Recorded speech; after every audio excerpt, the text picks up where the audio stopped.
Welcome to Just Asia, AHRC TV's weekly human rights program. These are the headlines. Nationwide strike in India results in 9 deaths. Malala returns to Pakistan amidst tight security. Thai court orders British activists to pay 10 million baht in defamation damage. Indonesian activist sentenced to 10 months imprisonment for crimes against state. Burma elects former political prisoner U Win Min as new president. Urgent appeals from Indonesia.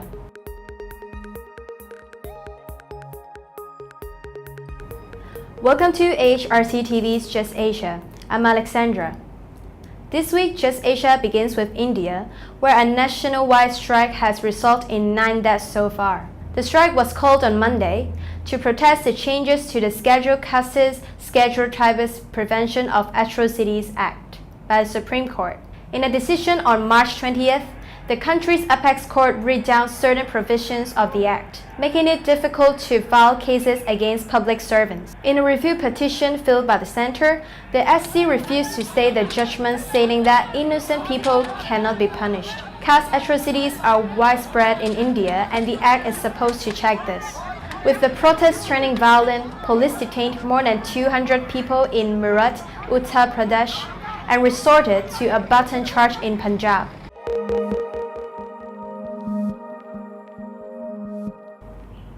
Pakistan's Malala Yousufzai, the youngest ever winner of the Nobel Peace Prize in 2014, returned to her homeland 5 years after Taliban gunmen shot her in the head for promoting education for girls. While Malala said it was a dream to be home in a televised address last Thursday, her whereabouts in the country were kept under tight wraps. Even those allowed to meet her did not know of her presence until the last moment.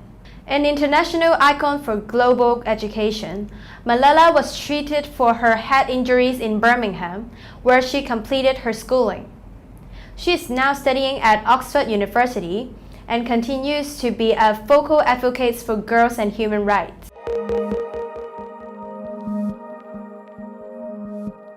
Next, a Bangkok court ordered British human rights activist Andy Hall to pay 10 million baht in damages for defamation to Thai company Natural Fruit on March 26. Hall alleged the company had abused migrant Burmese workers. Natural Fruit accused Hall of defaming the company after interviews he conducted with Burmese migrants were used in the Finnwatch report.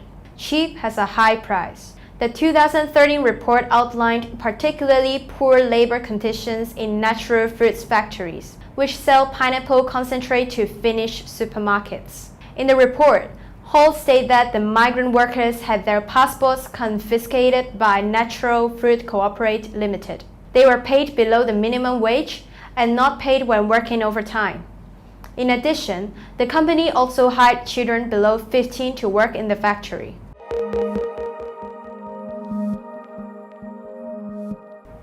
In Indonesia, an environmental activist has been sentenced to 10 months imprisonment for apparently displaying a banner with the communist hammer and sickle logo. The East Java Province High Court sentenced Mr. Harry Budiawan, alias Budi Pago, on March 16, shortly after the High Court sentence. Budi Pago's lawyer declared their intention to appeal at the Supreme Court. The offending communist logo was apparently displayed on 4th of March 2017, when Budi Pago and the local community of Sumberanggang village were peacefully protesting against mining.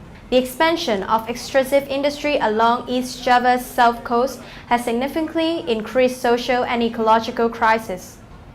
Budi Pago and the local community displayed banner of "Reject Mining" against the Bumi Suksesindo company. Suddenly, 5 unknown persons carrying cameras approached the community members and gave 2 banners to them.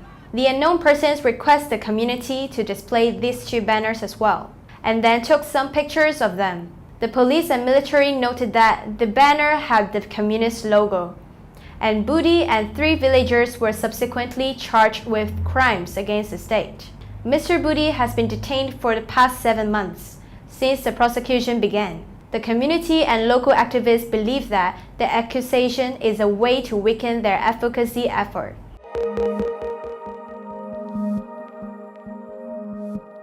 Moving to Burma, U Win Min, a 66-year-old former political prisoner, was elected president last Wednesday. Following the sudden resignation of Hatinka, during his inauguration on Friday, Win Myint said he would review the military constitution, implement democracy, and uphold human rights. The new administration would also work harder to avoid corruption, end drug trafficking, and correct the current affairs of the judiciary and legislature. Win Myint ran with state councillor and Nobel Prize winner Suu Kyi in a 1988 campaign. Suu Kyi has been criticized for her failure to end the ethnic cleansing of hundreds of thousands of Rohingya Muslims since August 2017.